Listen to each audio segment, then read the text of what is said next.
ಶಿವಲಿಂಗಾಯ ನಮಃ. ಸರ್ವರಿಗೂ ಶರಣು ಶರಣ. ಸುಪ್ರಭಾತ ಸಮಯದಲ್ಲಿ ಅರ್ತಿಯಲ್ಲಿ ಲಿಂಗವ ನೆನೆದಡೆ ತಪ್ಪುವವು ಅಪಮೃತ್ಯು ಕಾಲಕರ್ಮಗಳಯ್ಯ. ದೇವಪೂಜೆಯ ಮಾಟ ದುರಿತ ಬಂಧನದೋಟ ಶಂಭು ನಿಮ್ಮಯ ನೋಟ ಹೆರೆಯಿಂಗದ ಕಣ್ಬೇಟ. ಸದಾ ಸನ್ನಿಹಿತನಾಗಿ ಶರಣೆಂಬುದು ನಂಬುವುದು ಜಂಗಮಾರ್ಚನೆಯ ಮಾಟ ಕೂಡಲ ಸಂಗಮ ದೇವರ ಕೂಡುವ ಕೂಟ. ಇದು ಬಸವಣ್ಣನವರ ಒಂದು ವಿಶೇಷವಾದ ವಚನ. ಅಷ್ಟೊಂದು ಪ್ರಸಿದ್ಧಿ ಇಲ್ಲ, ಆದರೆ ಬಹಳ ವಿಶೇಷವಾದಂತಹ ವಚನ.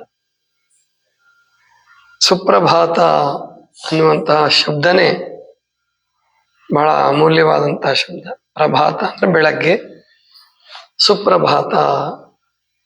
ಆ ಪ್ರಭಾತ ಅನ್ನೋದ್ರಲ್ಲೇ ಸು ಸೇರಿಸ್ಬಿಟ್ಟಿದ್ದಾರೆ. ಇಂಗ್ಲಿಷಲ್ಲೂ ಕೂಡ ಗುಡ್ ಮಾರ್ನಿಂಗ್ ಅಂತ, ಬೆಳಗ್ಗೆ ಅಂದ ಕೂಡಲೇ ಶುಭ ಮುಂಜಾನೆ, ಅದೇ ಸುಪ್ರಭಾತ ಸಂಸ್ಕೃತದಲ್ಲಿ. ಸುಪ್ರಭಾತ ಅಂದ್ರೆ ಯಾವಾಗ ಅಂತ ಪ್ರಶ್ನೆ ಬರುತ್ತೆ. ಸೂರ್ಯ ಉದಯ ಆಗೋದಕ್ಕೆ ಮುಂಚೆ, ಇನ್ನು ಉಷಃಕಾಲಕ್ಕಿಂತ ಮುಂಚೆ. ನಮ್ಮಲ್ಲಿ ಮುಂಜಾವು ಮುಂಜಾವು ಮುಂಜಾವು ಅಂತಾರೆ. ಮುಂದು ಜಾವದಲ್ಲೆದ್ದು ಲಿಂಗದಂಗರಿಯ ಮುಟ್ಟಿ ದೃಷ್ಟಿಯಾರೆ ಶಿವಲಿಂಗವ ಶಿವಭಕ್ತನ ಮುಖವ ನೋಡುವುದು ಹುಟ್ಟಿದುದಕ್ಕೆ ಇದು ಸಾರ್ಥಕ ಅಂತ ಅಲ್ಲಮಪ್ರಭುಗಳು ಕೂಡ ಹೇಳ್ತಾರೆ. ಮುಂದು ಜಾವ ಅಂದ್ರೆ ಯಾವುದು?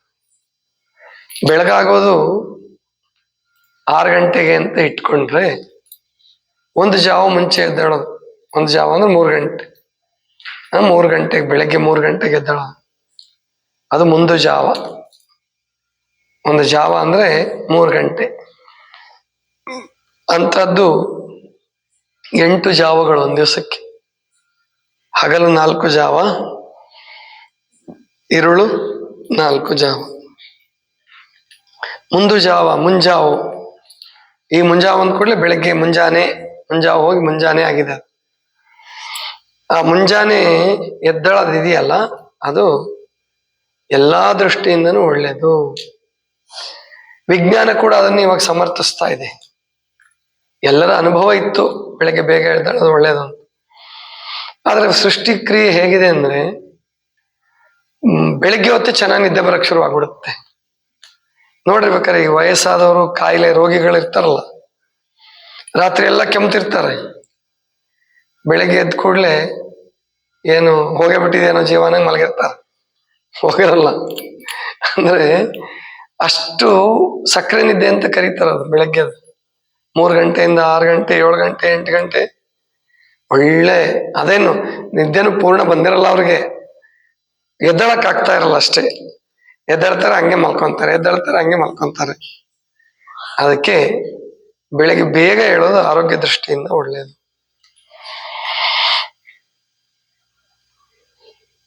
ವೈಜ್ಞಾನಿಕವಾಗಿ ಏನ್ ಹೇಳುತ್ತೆ ಗೊತ್ತು ನಿಮ್ಗೆಲ್ಲ. ವಿಜ್ಞಾನ ಹೇಳೋದೇನಪ್ಪಾ ಅಂತಂದ್ರೆ, ಓಝೋನ್ ಅನ್ನುವಂತ ಒಂದು ಪದರ ಇದೆ. ಹೆಸರು ಕೇಳಿದಿರಲ್ವಾ? ಈ ಪದರದ ಹೆಸರು ಕೇಳಲಾರ್ದವ್ರು ಯಾರಾದ್ರೂ ಇದ್ದೀರಾ? ಇಲ್ಲ, ಎಲ್ಲರೂ ಕೇಳಿದಾರೆ. ಓಝೋನ್. ಆ ಓಝೋನ್ ಏನಿದೆಯಲ್ಲ, ಅದು ಆಮ್ಲಜನಕದ ದಟ್ಟವಾದ ಪದರ. ಅದು ಈ ವಾಯುಗೋಳ ಅಂತ ಏನಿದೆಯಲ್ಲ, ಸುಮಾರು ಒಂದು 30 ಕಿಲೋಮೀಟರ್ ಅಂತ ಇಟ್ಕೊಳ್ಳಿ. ಇಲ್ಲಿಂದ ಭೂಮಿಯಿಂದ ನೆಲದಿಂದ ಒಂದು 30 ಕಿಲೋಮೀಟರ್ವರೆಗೆ ಅದು 18 ಕಿಲೋಮೀಟರ್ 16 ಕಿಲೋಮೀಟರ್ಗಂತೂ ಕ್ಷೋಭಾಮಂಡಲ ಅಂತ ಕರೀತಾರೆ. ಕ್ಷೋಭಾಮಂಡಲ ಅಂದ್ರೆ ಚಂಡಮಾರುತ ಬರೋದು, ಇದೆಲ್ಲ 15-16 ಕಿಲೋಮೀಟರ್ ಒಳಗಡೆ. ಇಲ್ಲಿ ದಟ್ಟವಾದ ಪರದೆ ಇದೆ. ಅದು ಏನ್ ಮಾಡುತ್ತೆ, ಸೂರ್ಯನ ಕಿರಣಗಳು ಹೇಗ್ ಬರ್ತಾವೋ ಹಾಗೆ ಸ್ವೀಕರಿಸ್ಬಿಟ್ರೆ ಮನುಷ್ಯ ಬದುಕಲ್ಲ. ಅದರಲ್ಲಿ ಬೇಡವಾದ ಕಿರಣಗಳು, ಅಲ್ಟ್ರಾ ವೈಲೆಟ್ ರೇಸ್ ಅಂತ ಕರೀತಾರೆ, ಅತಿ ನೇರಳ ಕಿರಣಗಳು. ಅದು ನಮ್ಮ ಒಳಗಡೆ ಪ್ರವೇಶ ಮಾಡಿದ್ರೆ ನಮ್ಮ ರೋಗ ನಿರೋಧಕ ಶಕ್ತಿನೇ ಹಾಳು ಮಾಡ್ಬಿಡುತ್ತೆ. ಅದಕ್ಕೆ ಇವಾಗ ಕ್ಯಾನ್ಸರ್ ಯಾಕೆ ಬಹಳ ಜನರಿಗೆ ಬರ್ತಿದೆ ಅಂದ್ರೆ 100ಕ್ಕೆ 12 ಜನರಿಗೆ 13 ಜನರಿಗೆ ಕ್ಯಾನ್ಸರ್ ಇದೆ ಅಂತ ಹೇಳ್ತಿದ್ದಾರೆ. ಈಗ ಹೊಸ ಸಮೀಕ್ಷೆ ಪ್ರಕಾರ 100ರಲ್ಲಿ 12-13 ಜನರಿಗೆ ಕ್ಯಾನ್ಸರ್ ಇದೆ. ಎಷ್ಟು ಭಯಾನಕ ನೋಡಿ ಅದು. ಯಾಕಪ್ಪ ಹಾಗಾಗ್ತಿದೆ ಅಂದ್ರೆ ಓಝೋನ್ ಲೇಯರ್ ತೂತಾಗಿದೆ. ಅಂದ್ರೆ ಸಿಕ್ಕಾಪಟ್ಟೆ ಹೊಗೆ ಹೋಗಿ ಹೋಗಿ ಹೋಗಿ ಫ್ಯಾಕ್ಟ್ರಿ ಹೊಗೆ, ಗಾಡಿಗಳ ಹೊಗೆ, ಇಂಡಸ್ಟ್ರಿಯಲ್ದು ಅದೆಲ್ಲ ಹೋಗಿ, ಮತ್ತು ಮನುಷ್ಯನ ಕೃಷಿ ತ್ಯಾಜ್ಯಗಳು, ಔಷಧಿ, ಗೊಬ್ಬರ ಎಲ್ಲ, ಮತ್ತೆ ನಿಮ್ಮ ರೆಫ್ರಿಜರೇಟರ್ ಇದೆಯಲ್ಲ, ಫ್ರಿಜ್, ಅದರಿಂದನೂ ಕೂಡ ಓಝೋನ್ ಮೇಲೆ ಹಾಳಾಗತ್ತ. ಗಾಡಿಗಳ ಒಟ್ಟು AC ಎಲ್ಲಿ ಬಳಸ್ತೀವೋ ಅಲ್ಲಿ ತೊಂದರೆ ಆಗತ್ತೆ. ಅದು ಕಾರಣ ಆಗುತ್ತೆ ಸ್ವಲ್ಪ ಮಟ್ಟಿಗೆ. ಈ ವಾಹನಗಳದ್ದು ಮತ್ತು ಫ್ಯಾಕ್ಟ್ರಿಗಳದ್ದೇ ಜಾಸ್ತಿ. AC ನೆಗ್ಲಿಜಿಬಲ್, ಆದ್ರೂ AC ಕೋಟ್ಯಾಂತರ ಜನ ಬಳಸ್ತಾರಲ್ಲ, ಆದ್ರಿಂದ ಅದು ಕೂಡ ನುಕ್ಸಾನ್ ಆಗ್ತಾ ಇದೆ. ಓಝೋನ್ ಲೇಯರ್ ಹಾಳಾಗಕ್ಕೆ ಕಾರಣ ಆಗ್ತಾ ಇದೆ. ಆ ಪದರು ಅಂದ್ರೆ ತೂತು ಬಿದ್ದಿರೋದ್ರಿಂದ, ಪರದೆ, ಆ ಓಝೋನ್ ಲೇಯರ್, ಓಝೋನ್ ಪದರ ತೂತಾಗಿರೋದ್ರಿಂದ ಅಲ್ಟ್ರಾ ವೈಲೆಟ್ ರೇಸ್ ನೇರವಾಗಿ ಪ್ರವೇಶ ಆಗ್ತಾ ಇದೆ ವಾತಾವರಣಕ್ಕೆ. ಅದು ಯಾರ ಮೇಲೆ ಬೀಳುತ್ತೆ, ಅದರಲ್ಲೂ ರೋಗ ನಿರೋಧಕ ಶಕ್ತಿ ಕಮ್ಮಿ ಇದ್ದವ್ರ ಮೇಲೆ ಬಿದ್ದರೆ ಮುಗೀತು, ಅವ್ರಿಗೆ ಕ್ಯಾನ್ಸರ್ ಅಟ್ಯಾಕ್ ಆಗ್ಬೋದು, ಬೇಕಾದಂತಹದ್ದು ಅಟ್ಯಾಕ್ ಆಗ್ಬೋದು. ಏನು ಚಟಗಳಿಲ್ಲದವ್ರಿಗೂ ಕಾಯಿಲೆಗಳು ಬರ್ತಾ ಇದೆ.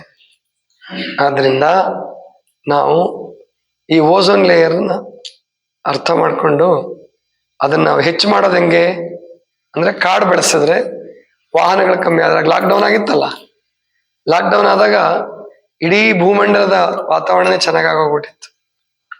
ಯಾವ್ದ್ರಲ್ಲೂ ದೊಡ್ಡ ದೊಡ್ಡ ನಗರಗಳಲ್ಲಿ ಕಾಣಬಾರದ ಪಕ್ಷಿಗಳೆಲ್ಲ ಕಾಣ್ತಾ ಇದ್ವು ಅಂತ ಬರೀತಿದ್ರು ಬೆಂಗಳೂರಾಗೆ. ಅಂತ ಚೆನ್ನಾಗಿತ್ತು ವಾತಾವರಣ. ಅದು ಓಝೋನ್ ಲೇಯರ್ ಹಾಳಾಗದೆ ಇದ್ರೆ, ಅಂದ್ರೆ ಅದು ನಾವು ಕೆಟ್ಟದ್ದನ್ನು ಸೇರಿಸೋದು ಕಡಿಮೆ ಮಾಡಿಬಿಟ್ರೆ ತಾನೇ ಇಂಪ್ರೂವ್ ಆಗತ್ತೆ. ಆದ್ರೆ ಎಲ್ಲಿ ಮನುಷ್ಯನ ಧಾವಂತ, ಮನುಷ್ಯನ ಬದುಕು ಇವತ್ತು ಹೆಂಗಾಗಿದೆ ಅಂದ್ರೆ, ಮುಂದಕ್ಕೆ ಹೋಗ್ತಾ ಇದೆ, ತಳ್ತಾ ಇದೆ ಪ್ರಕೃತಿ. ಏನು ಒಳ್ಳೇದಕ್ಕೋ ಕೆಟ್ಟದಕ್ಕೋ ಗೊತ್ತಿಲ್ಲ.